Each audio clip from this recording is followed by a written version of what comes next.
प्रेम दया सेवा न रही, काई से सब भटक गए।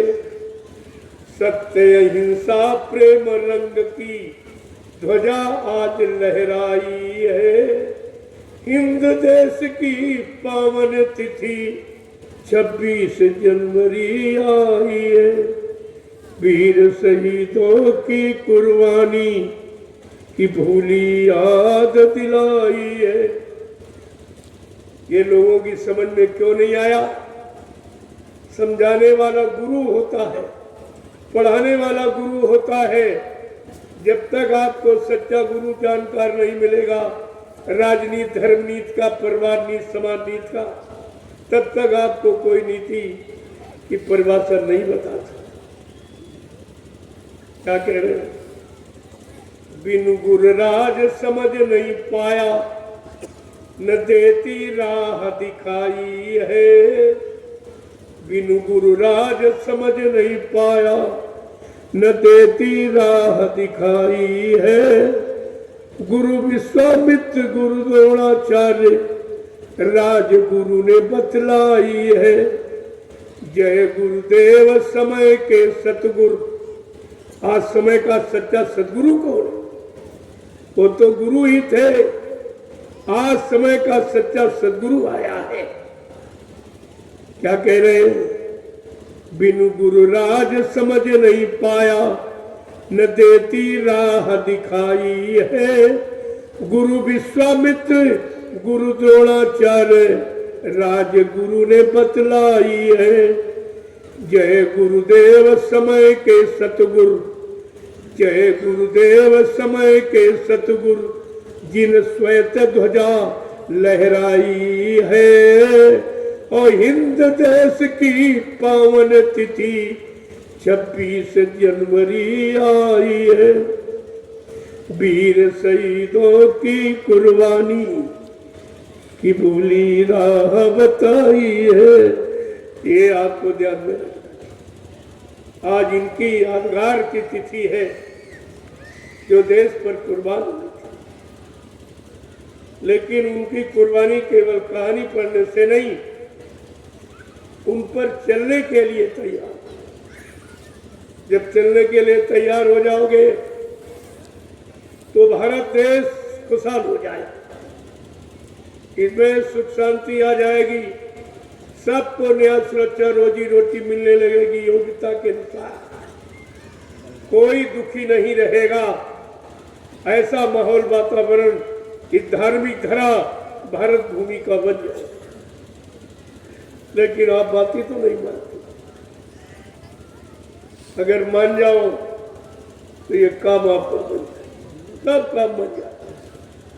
कुछ फिर आपको करने की जरूरत नहीं रहेगी। केवल एक बार खड़े हो जाओ, संत महापुरुषों के वचनों को, उनकी नीति को समझ लो, तो आप जहां हो, चाहे परिवार में हो, समाज में हो, देश में, खेती में, दुकान में, दफ्तर में, बिजली, व्यापार, मजदूरी, कहीं भी आप सकुशल रहे। ये मुसीबत, आपत्ति ये तुम्हारे सामने नहीं रहेगी। ऐसा माहौल, वातावरण संत महापुरुष आगे बनाने जा रहे हैं। उसी के सूचना सारे देश में प्रसारित की जा रही है कि अभी ये काम किसी के बस का नहीं है। बाबा जी ने कहा मैं महंगाई, गरीबी को दूर करूंगा, और ये कहते मैं 20 गुना बढ़ाऊंगा। एकदम अंतर होता है। ये तो उल्टा हो रहा है और आप समझ नहीं पा रहे हो। तो क्या मुसीबत कब तक उठाओगी?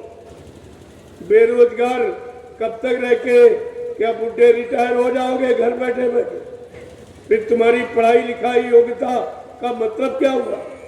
जो न तुम्हारे काम आई, न परिवार के विकास, न देश के विकास में काम आई, तो शिक्षा का मतलब क्या हुआ? अभी समझ लो, वक्त है, नहीं आगे आपको और पछताना पड़ेगा। इसलिए ये सोचना हर मानव का फर्ज, कम से कम अपने सुख शांति के लिए तो कुछ सोचो। चलो समाज के लिए, देश के लिए नहीं कर सकते हो तो अपने और अपने परिवार के लिए तो सोचो कि सुख शांति कैसे मिलेगी। ये न्याय सुरक्षा कैसे रोजी रोटी, इस पर आपको विचार करना। मैं तो करके दिखा रहा हूं। हमारे यहाँ कोई भाषण नहीं होता है, जो मैं करने जा रहा हूं उसकी जानकारी आपको दे रहा हूं। यहाँ भाषण की प्रवचन नहीं होती, यहाँ आगे आने वाले समय की जानकारी तो आपको दी जाए। मानना न माना है तो आपका काम, मान जाओगे तो अच्छी बात है, नहीं कुदरत आपको मना देगी। लेकिन कुदरत कब मनाएगी? कुदरत का मनाना अच्छा नहीं होता, उसका मनाना तो मारकाट विनाश का होता है।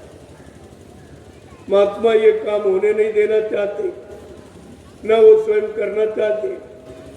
वो कहते मेरी नीति खूनी क्रांति की नहीं है, मेरी नीति है भारत में वैचारिक क्रांति। मैं सत्संग सुनाते सुनाते परिवर्तन करके दिखा दूंगा। ये काम आपके सामने सब, लेकिन समय से अगर जाग जाओ तो परेशानियों से बच जाओ, नहीं तो मुसीबत का पहाड़ टूटने वाला है आगे। अब इनको तो दिखाई नहीं दे रहा आपको, लेकिन महात्मा त्रिकालदर्शी उनको बहुत भविष्य वर्तमान सब दिखाई दे। वो अपनी दिव्य दृष्टि से देख के बताते कि आगे भारी मुसीबत, बड़ी बड़ी जानलेवा बीमारियां खड़ी, जिनको पल घड़ी नहीं लगेगा वो मतलब शहर के शहर, गांव के गांव, मुल्क के मुल्क साफ कर। कितने मकान खाली रहेंगे, कोई रहने वाला नहीं। अब आप विचार कीजिए। और तुम आज एक एक इंच पे झगड़ा करते हो जमीन, क्योंकि तुमको अपना भविष्य नहीं मालूम कि आगे सब खत्म होने वाला। ऐसी व्यवस्था हो गई सब। राजा के द्वारा जब व्यवस्था बिगड़ी तो विनाश। राजा जब गलत रास्ते पर चला, सतयुग का हिरण्याकश्यप चला, विनाश हो गया। त्रेता का राजा रावण गलत रास्ते पर चला, नहीं माना, उसका विनाश हो गया। द्वापर में कंस राजा नहीं माना कृष्ण की बात, उसका विनाश हो गया। आज कलयुग है, तो आप नहीं मानोगे तो आपके लिए कुछ और होगा। कुदरत के नियम में कभी हेरा फेरी नहीं होती, वो तो आपके सामने आके खड़ा। प्रेमियों, ये भारत देश है, धार्मिक मुल्क है। यहाँ तमाम तरह के लोग, तमाम मजहब धर्मों के लोग मिलजुल के रहते हैं और किसी के धर्म को छेड़ा नहीं जाता। जिसकी जिसमें आस्था विश्वास है अपना वो कर रहा, लेकिन शुभ करे। कोई अशुभ करेगा, गलत करेगा तो उसको मना कर दिया जाए कि भाई ये धर्म के अंतर्गत नहीं, ये मजहब के अंतर्गत नहीं, आप मजहब को क्यों बदनाम करते हो। जैसे मुसलमान भाई मजहब कहते हैं, लेकिन मजहब तो उसको कहते हैं, मजहब एक मलहम है जो टूटे हुए दिलों को जोड़ता है, उसे मजहब, उसी को धर्म कहते हैं। लेकिन उन्होंने मजहब को खराब कर दिया, मारकाट कर दिया, मतलब मजहब को भी बदनाम किया। तो इनको मना किया जा रहा कि भाई तुम्हारे पीर पैगंबर औलिया मुर्शिद कामिल फकीरों ने कभी ऐसा कोई पैगाम कलाम, कोई संदेश आपको नहीं दिया, कोई गलत काम करने की शिक्षा नहीं, तालीम नहीं दी हुई। वो इनको बताया जा रहा कि भाई आप ऐसा काम क्यों। जब तुमने जिसको बनाया नहीं है उसको बिगाड़ने का अधिकार किसने दिया? कोई जीव जंतु आपने नहीं बनाया, तो भगवान खुदा का बनाया, और हम आप भी खुदा भगवान के बनाए।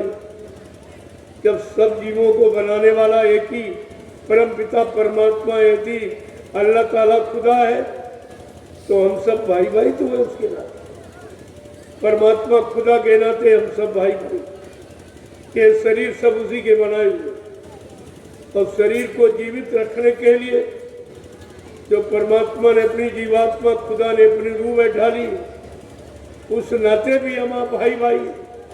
चाहे शरीर, चाहे जीवात्मा, रूह, किसी से आप समझ लो ये भाईचारा ही निकलता।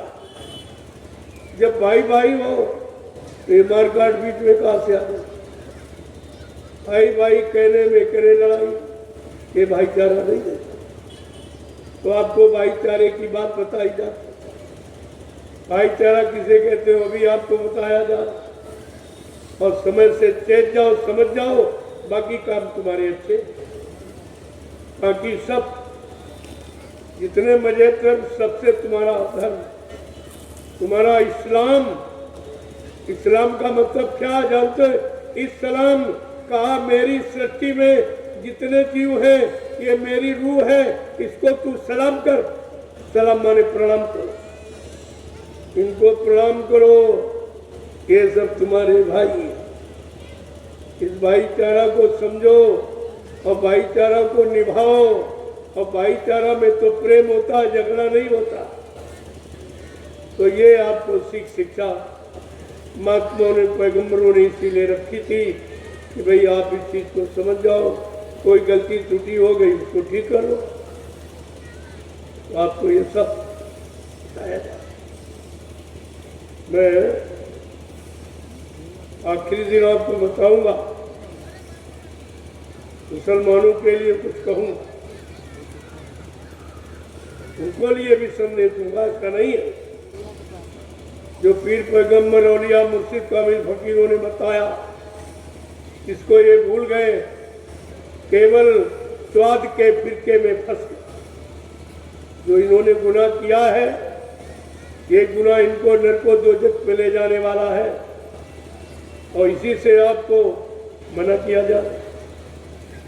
इस रूह को दोजख नरकों में मत पहुंचा। ये जिस्म जो मिला है मानव का, ये मानव जिस्म इसीलिए मिला कि अगली बार रूह को जगाओ फकीरों के जरिए और खुदा के पास पहुंचा दो, फिर वो यहाँ कभी नहीं आएगी जन्म मरण। ये काम हमें आपको करना, अपनी रूह जीवात्मा को महात्मा फकीरों के जरिए जगा लो। उनके पास युक्ति है, जगा कर और खुदा परमात्मा से मिला लो और हमेशा के लिए अपने घर चली जाए। फिर यहाँ कभी आएगी नहीं, न जन्म होगा, न मरण होगा, न बीमारी, न दुख, न तकलीफ। ये सब इसी शरीर में होते हैं और इससे आपको मुक्ति दिला दी जाए। महात्मा फकीर सब तरफ से तुम्हारी मदद करते हैं, लेकिन तुम उनकी बात सुनते ही नहीं। न सुनने का परिणाम कि आप विनाश में चले जाते हो, परेशानियों में चले जाते हो। तो इस देश की महिमा, ये धार्मिक देश मजहबी मुल्क है, यहाँ पर हमेशा संत महात्मा फकीर पीर पैगंबर औलिया मुर्शिद कामिल हमेशा आते जाते रहे और समय समय पर नेक संदेश, यानी मतलब रहम और दया से भरा संदेश हमेशा देते हैं। और जब लोग नहीं माने तो मर गए वो, और मान गए वो बच गए। ये तो सिद्धांत जिसको आप अपना लीजिए। लेकिन जिस देश के लिए जो कुर्बान हुए तो उसमें सब जातियों के लोग, सब, ऐसा नहीं उसमें कोई हिंदू ही कुर्बान हुआ, नहीं। हिंदू, मुसलमान, सिख, ईसाई सब ने कुर्बानी की, क्योंकि सबने देश अपना समझा, जन्मभूमि मातृभूमि अपनी समझी। इसलिए उस मातृभूमि की रक्षा के लिए सबने अपनी कुर्बानी दी थी। सब, ऐसा नहीं है। इसलिए महापुरुषों ने इशारा करके आज आपको चेतावनी दे रहे हैं, तुम अपने शहीदों को क्यों भूल गए हो, जिन्होंने तुम्हारे लिए, तुम्हारे सुख शांति के लिए, न्याय सुरक्षा के लिए अपने आप को कुर्बान कर दिया। जिस वतन पर शहीदों ने बांधे कफन, उस वतन की बड़ी दुर्दशा हो गई। जिस वतन पर शहीदों ने बांधे कफन, उस वतन की बड़ी दुर्दशा हो रही। राष्ट्र के कर्णधारों को क्या मैं कहूँ, कहते कहते हमारी जुबान